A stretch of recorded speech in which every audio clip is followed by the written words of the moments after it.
Los invito a que abramos nuestra Biblia. La primera carta del apóstol Pablo a Timoteo, el capítulo 1. Conforme lo vamos encontrando, los invito a que nos pongamos en pie. Primer carta del apóstol Pablo a Timoteo, capítulo 1. Y vamos a dar lectura de todo este capítulo, versículo 1 hasta el 20. De manera alternada, yo leo uno, ustedes leen el segundo. Aunque para fines de transmisión iré leyendo todo. La palabra de Dios dice: Pablo, apóstol de Jesucristo por mandato de Dios nuestro Salvador y del Señor Jesucristo nuestra esperanza, a Timoteo, verdadero hijo en la fe, gracia, misericordia y paz de Dios nuestro Padre y de Cristo Jesús nuestro Señor. Como te rogué que te quedases en Éfeso cuando fui a Macedonia, para que mandases a algunos que no enseñen diferente doctrina, ni presten atención a fábulas y genealogías interminables, que acarreen disputas, más bien que edificación de Dios, que es por fe. Así te encargo ahora. Pues el propósito de este mandamiento es el amor nacido de corazón limpio y de buena conciencia y de fe no fingida, de las cuales cosas, desviándose algunos, se apartaron a vana palabrería, queriendo ser doctores de la ley, sin entender lo que hablan ni lo que afirman. Pero sabemos que la ley es buena si uno la usa legítimamente. Conociendo esto, que la ley no fue dada para el justo, sino para los transgresores y desobedientes, para los impíos y pecadores, para los irreverentes y profanos, para los parricidas y matricidas, para los homicidas, para los fornicarios, para los sodomitas, para los secuestradores, para los mentirosos y perjuros, y para cuantos se opongan a la sana doctrina, según el glorioso evangelio del Dios bendito, que a mí me ha sido encomendado. Gracias al que me fortaleció, a Cristo Jesús nuestro Señor, porque me tuvo por fiel, poniéndome en el ministerio. Habiendo yo sido antes blasfemo, perseguidor e injuriador, mas fui recibido a misericordia porque lo hice por ignorancia, en incredulidad. Pero la gracia de nuestro Señor fue más abundante con la fe y el amor que es en Cristo Jesús. Palabra fiel y digna de ser recibida por todos, que Cristo Jesús vino al mundo para salvar a los pecadores, de los cuales yo soy el primero. Pero por esto fui recibido a misericordia, para que Jesucristo mostrase en mí, el primero, toda su clemencia, para ejemplo de los que habrían de creer en él para vida eterna. Por tanto, al Rey de los siglos, inmortal, invisible, al único y sabio Dios, sea honor y gloria por los siglos de los siglos. Amén. Este mandamiento, hijo Timoteo, te encargo para que conforme a las profecías que se hicieron antes en cuanto a ti, milites por ellas la buena milicia, manteniendo la fe y buena conciencia, desechando la cual naufragaron en cuanto a la fe algunos, de los cuales son Himeneo y Alejandro, a quienes entregué a Satanás para que aprendan a no blasfemar. Amén. Así en pie recibimos a nuestro pastor Eric Hernández Lara, pastor oficiante de nuestra iglesia, quien tiene a su cargo el mensaje de esta mañana. Timoteo, cuida lo que se enseña.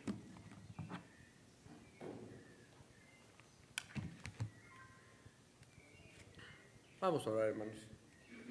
Pedimos, oh Señor, tu presencia entre nosotros a través de tu Espíritu, que guíe, Señor, nuestro pensamiento, nuestro corazón a ti, para que tu palabra llegue a cada uno de nosotros y podamos, Señor, ponerla en obra.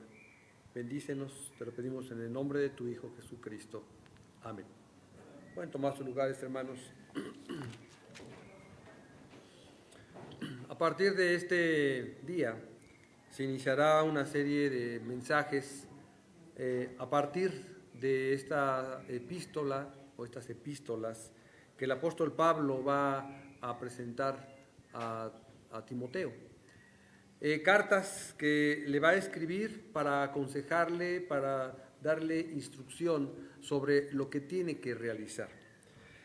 ¿Quién es Timoteo? Tenemos que empezar entendiendo quién es él y la labor que se le está encomendando. Obviamente es un joven. Se calcula que cuando el apóstol Pablo tuvo contacto con él, Timoteo tendría quizás alrededor de unos 20 años. Esa sería más o menos la edad que él tendría. Timoteo era un joven que había sido instruido desde su niñez por su madre, por su abuela, en la fe. Su madre era judía que se había convertido, pero su padre era un hombre griego, pagano, que obviamente no tenía la instrucción que tenía su esposa. Sin embargo, ellas, su madre y su abuela, se dedicaron a guiar a Timoteo. Así que cuando se encuentra con el apóstol Pablo, tenemos a un joven que ha crecido, que ha sido formado en la fe. Y por lo tanto está dispuesto a dar su tiempo, a sus talentos y apoyar al apóstol Pablo en el ministerio que se le ha encomendado en toda la región del Mediterráneo, que es en donde él va a estar predicando. Timoteo tiene una misión muy particular, que es la de comenzar a corregir los errores que están comenzando a surgir en las diferentes iglesias. El mensaje ha sido presentado por Pablo principalmente. Sin embargo, dentro de las comunidades, pues llega gente de diferentes lugares con otro pensamiento, otras filosofías, que de una u otra manera están influyendo en la forma de actuar en las iglesias que recién se están conformando. En este caso, si ustedes observan el texto que acabamos de leer, dice el apóstol Pablo que le encargó a Timoteo que se quedara en Éfeso, mientras él se iba a Macedonia. Éfeso se encuentra en lo que hoy es Turquía, en el mar Mediterráneo. Macedonia se encuentra en lo que hoy es Grecia. Así que hay un mar de separación entre ambos espacios, entre Éfeso y Macedonia. Entonces el apóstol Pablo se desplaza a Grecia y le encarga a Timoteo: tú quédate aquí porque hay una labor muy ardua en todo lo que está sucediendo dentro de estas iglesias. Hay que pensar que apenas se está conformando la doctrina de Jesucristo en estas iglesias. Pablo está comenzando a predicar y tiene que estar constantemente dando instrucciones con base a lo que va surgiendo dentro de cada comunidad. Nos vamos a dar cuenta, por ejemplo, que las diferentes cartas que el apóstol Pablo escribe, muchas de ellas tienen un énfasis teológico, como por ejemplo la epístola a los Romanos, que es una carta muy profunda. Pero hay otras cartas, como por ejemplo las cartas a los Corintios, en donde el apóstol Pablo es muy puntual en las cosas que enfatiza para que la iglesia corrija. Porque están sucediendo cosas frecuentemente, cosas nuevas, cosas a las que no se habían enfrentado y que el apóstol Pablo tiene que ir corrigiendo y aconsejando. En el caso de Timoteo, le encarga esa labor. Tú te quedas aquí porque tú eres el que va a guiar a la iglesia en las situaciones que se están presentando ya de forma muy particular en esta comunidad. Entonces, ¿qué es lo que tiene que hacer Timoteo? ¿Qué es a lo que se está enfrentando? Aquí también es importante mencionar que el apóstol Pablo, y aquí lo acaban de ver ustedes en este capítulo, en dos momentos, por lo menos aquí, le llama hijo. Mi hijo Timoteo. Obviamente es un hijo en la fe. Es alguien que ha tomado, que ha instruido, que ha enseñado y que lo considera una persona cercana a él y al cual le tiene toda la confianza para iniciar este trabajo.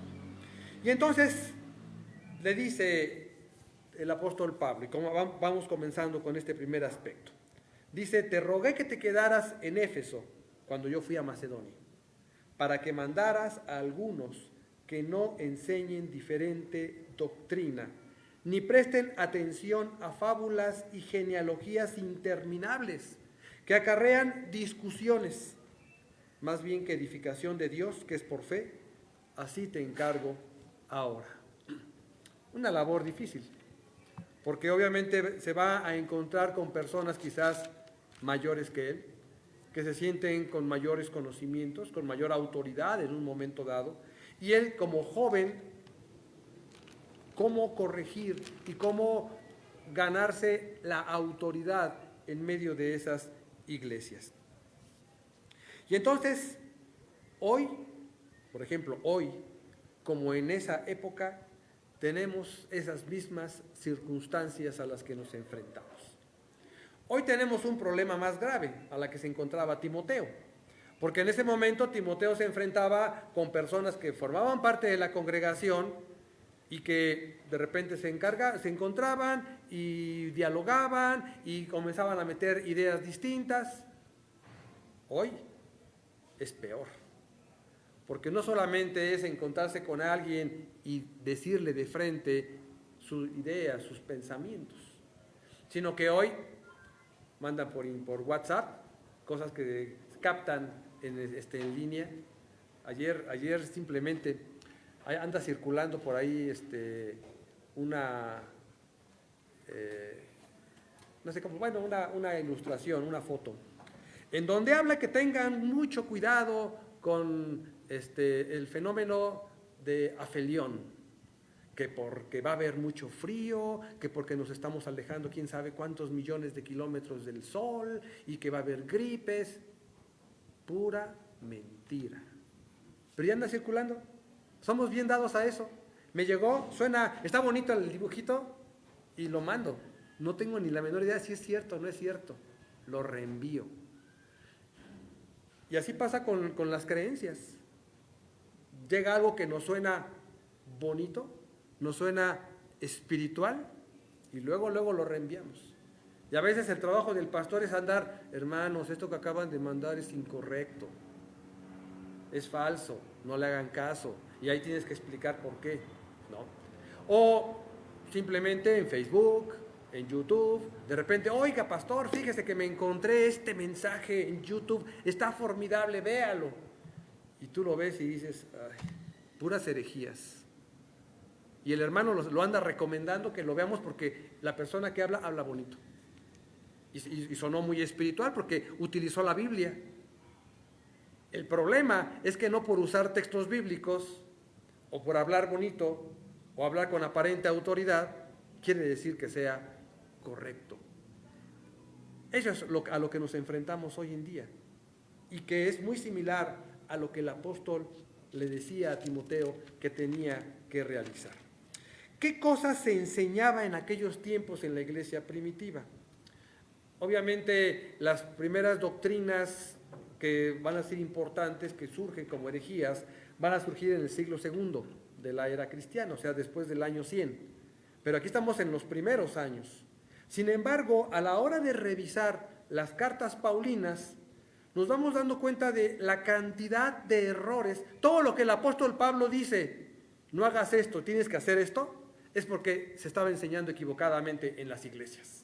Así que podríamos sacar una cantidad tremenda desde las conductas de los hermanos hasta las creencias que se estaban manejando en ese momento. Sería interesante hacer un análisis de todos los errores doctrinales que se comenzaban a enseñar en esa época, ¿no? Habría que hacer una revisión exhaustiva de las cartas paulinas. Pero quiero ponerles algunos ejemplos. Allá en Colosenses capítulo 2, les invito a que vean sus Biblias, por favor.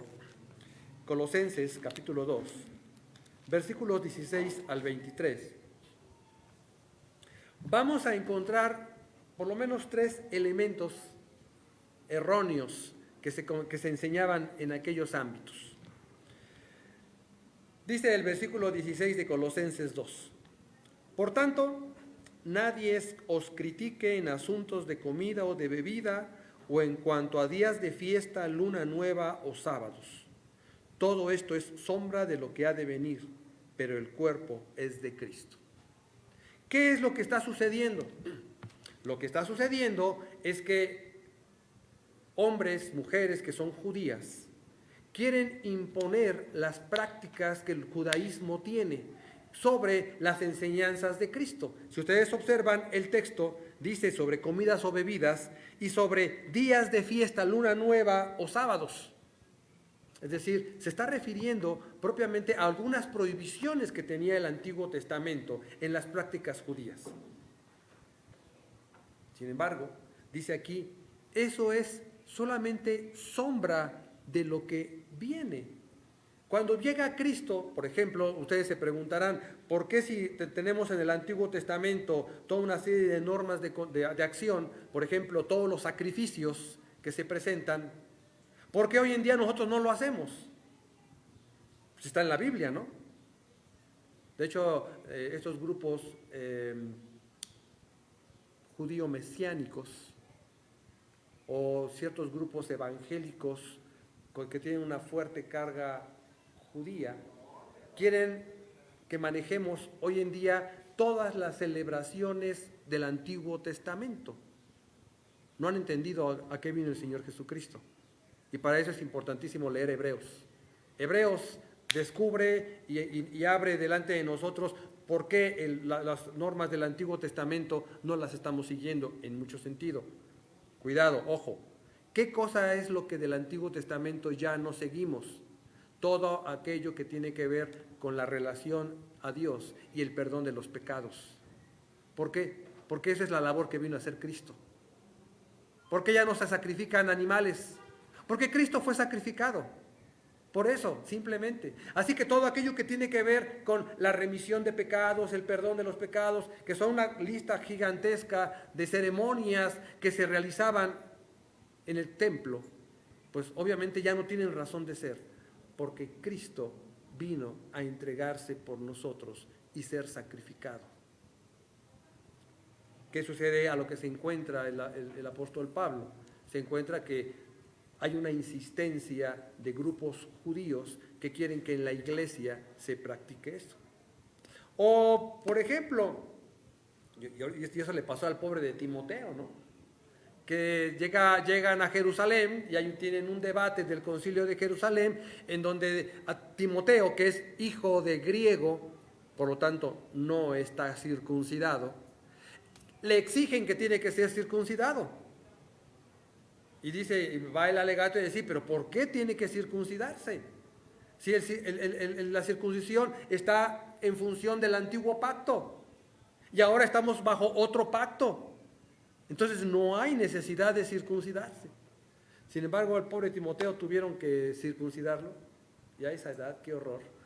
Sí, porque para que pudiera tener contacto con los judíos, para que pudiera ser aceptado, se imponían esas prácticas judías al cristianismo. Entonces, Pablo tiene que decir, enséñales por favor a los hermanos el por qué ya no ese tipo de prácticas. Por ejemplo, ¿no? Aquí mismo en Colosenses dice en el versículo 18, que nadie os prive de vuestro premio haciendo alarde de humildad y de dar culto a los ángeles, metiéndose en lo que no ha visto, hinchado de vanidad por su propia mente carnal. Culto a los ángeles, que en este caso obviamente sabemos que son seres espirituales que están al servicio de Dios. Son mensajeros de Dios. Y entonces llega un momento, como sucede hoy en día, que se les comienza a dar un lugar importante.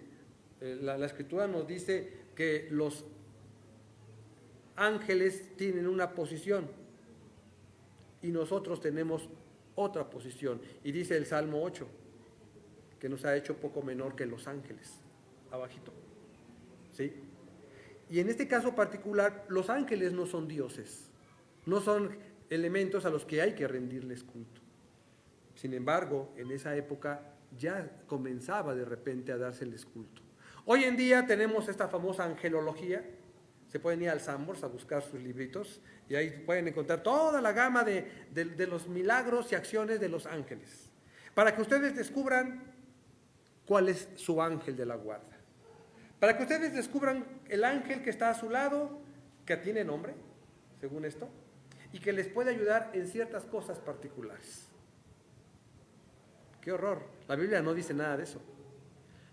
Y prácticamente, casi esta tendencia nos llevaría a que podemos platicar con el ángel y pedirle lo que necesitamos, como si fuera Dios. A veces en algunos programas de radio es donde he escuchado que entrevistan a estas personas expertas Y luego los sábados tienen programas especiales en donde tú puedes hablar y decirle, yo tengo tal circunstancia, y le dicen, tu ángel es fulano de tal. Entonces tienes que hacer esto. O sea, consejería a través del radio, ¿no? O si no, te dan la dirección a donde puedes ir a hacer la consulta ya directamente. Hay que corregir esos errores. Y luego también dice el texto de Colosenses, que estoy dando el ejemplo de qué cosas podía haber en aquella época. Por ejemplo, versículo 20 al 23 en Colosenses 2. Si habéis muerto con Cristo en cuanto a los rudimentos del mundo, ¿por qué como si vivierais en el mundo os sometéis a preceptos? Tales como, no uses, no comas, no toques. Todos estos preceptos son solo mandamientos y doctrinas de hombres, los cuales se destruyen con el uso, etc. De repente en la iglesia surgen, vamos dándole elementos especiales a cosas que están en nuestro entorno. Por ejemplo, la Santa Cena. En la Iglesia Católica tienen una especial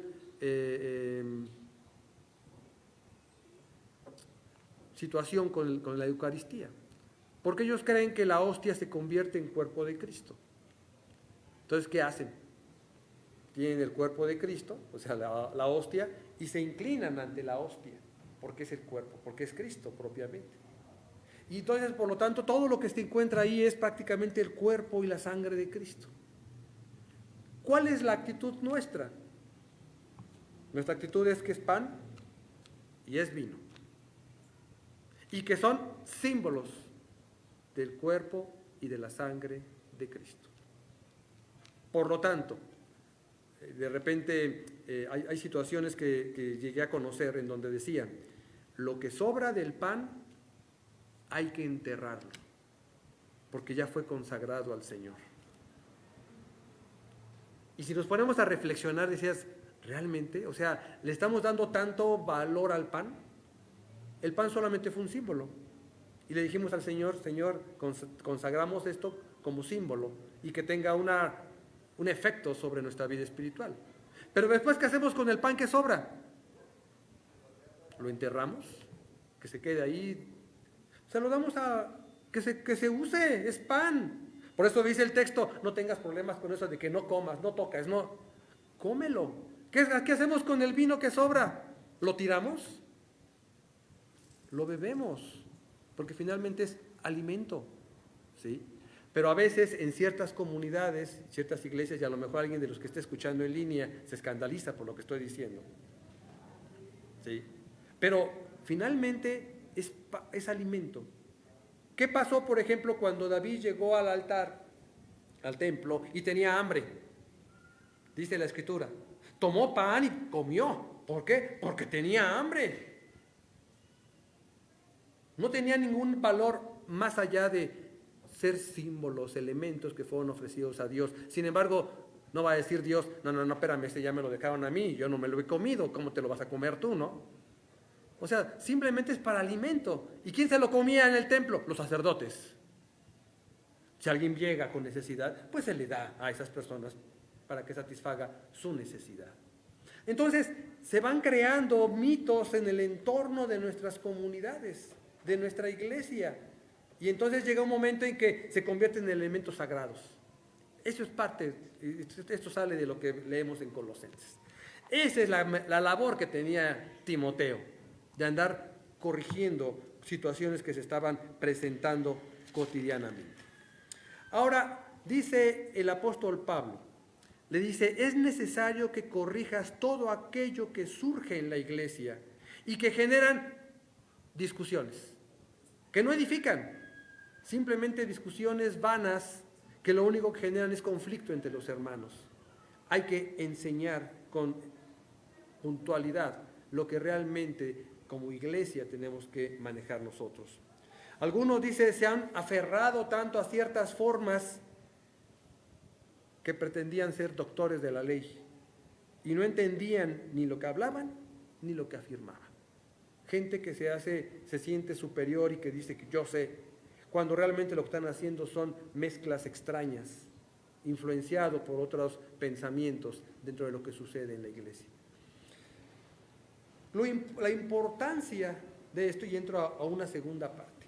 ¿Cómo evitar esto en nuestra iglesia? Porque es algo, vuelvo a repetir, que es cotidiano y que nos sucede hoy en día constantemente, no solamente a Timoteo. Y la única respuesta a esto es la necesidad imperiosa de escudriñar la Biblia. No hay otra forma de combatir esto. Estudiarla con detenimiento y no permitir en un momento que otros elementos lleguen y lo distorsionen. Por lo tanto, eso nos va a permitir librarnos de todo tipo, como dice el texto, de fábulas y genealogías interminables, que lo único que nos van a hacer es desviarnos de la esencia de la fe. El gran problema que hoy tenemos como iglesias es que las generaciones que van surgiendo, y muchos de nosotros quizás estamos influenciados por ello, tenemos la tendencia ya casi no leer. No leemos. Somos ya se ha generado una cultura de lo visual. Si ya en mi época, le estoy hablando de hace 30 años, 40, a veces decíamos, es que no tiene monitos.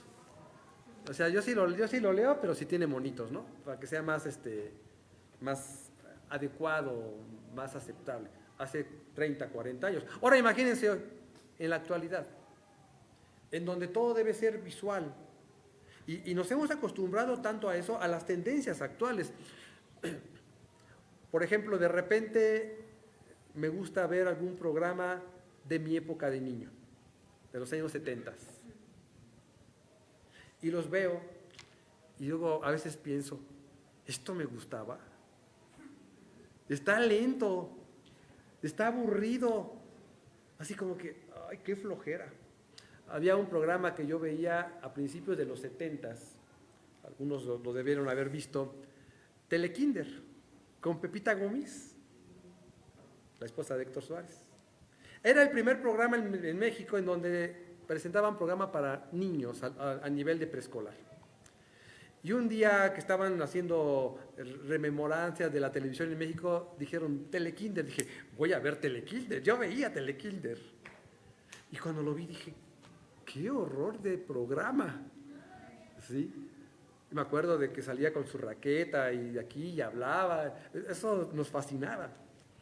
Pero ¿por qué ya no me gusta? Porque ya me acostumbré a la dinámica actual.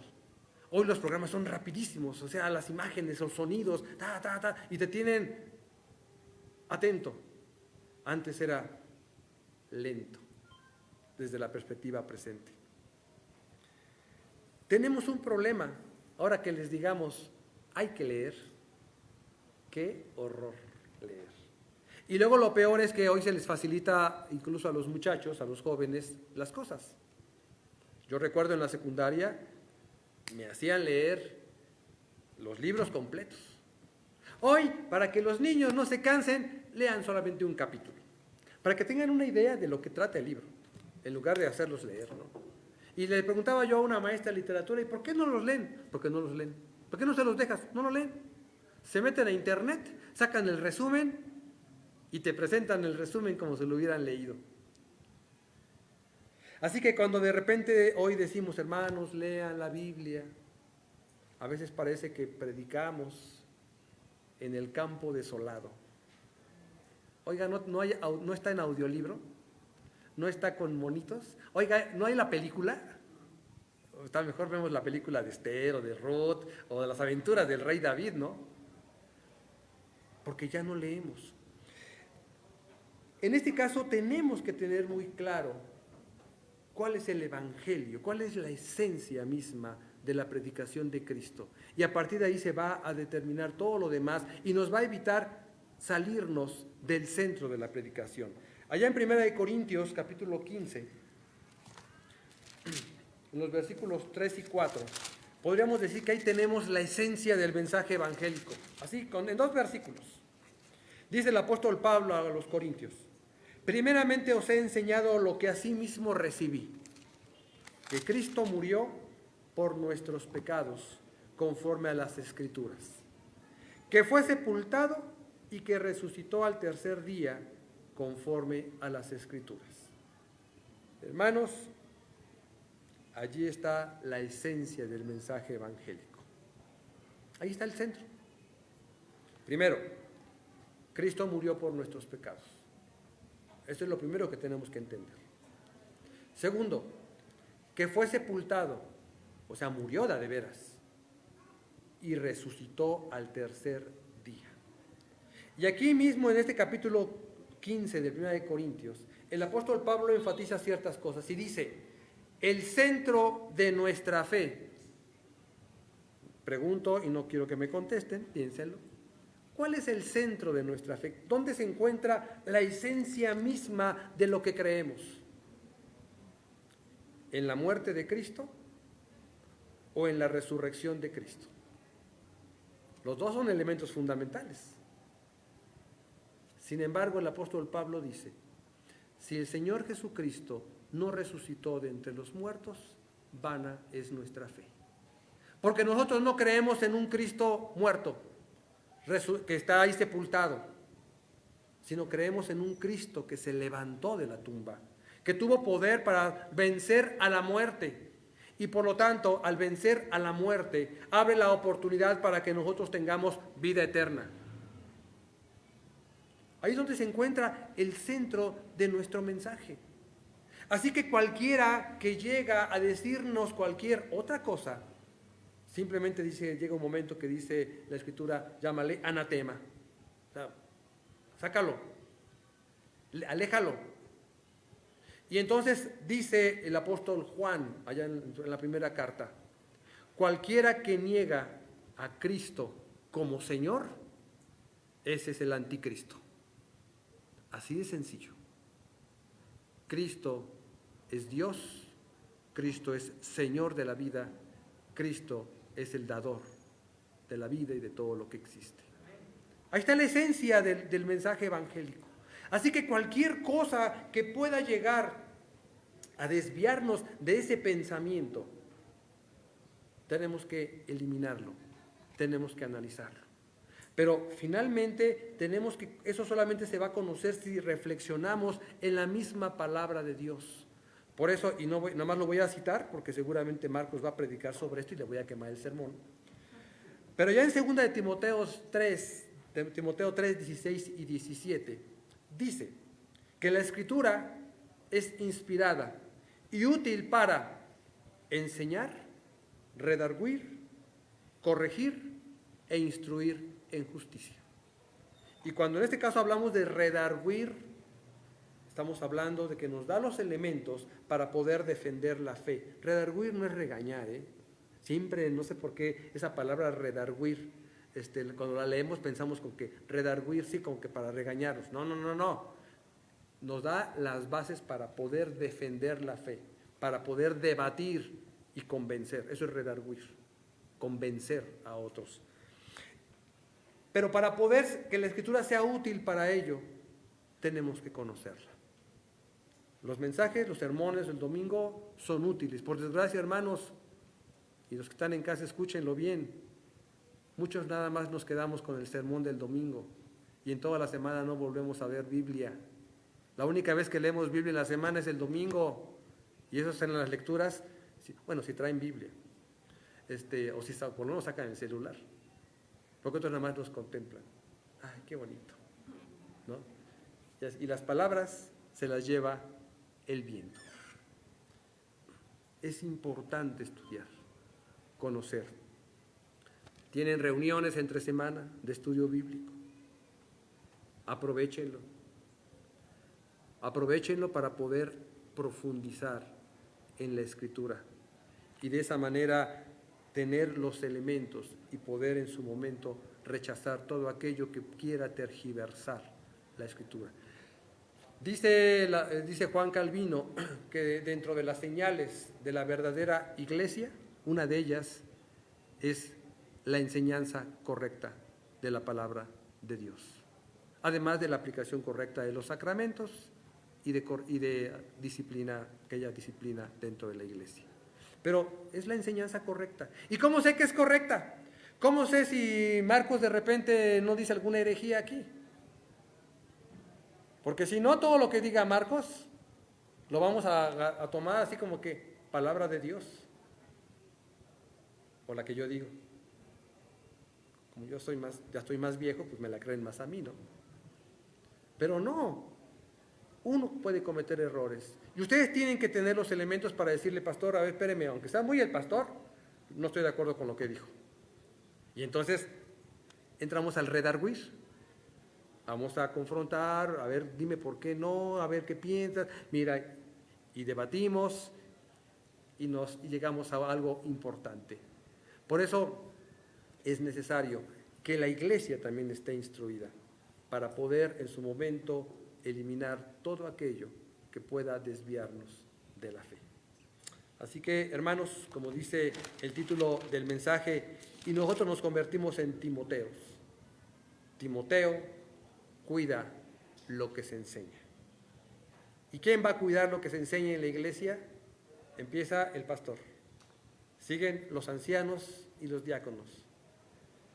Pero todo el conjunto de la iglesia también tiene que estar al pendiente de ello, porque todos somos responsables de lo mismo. Amén.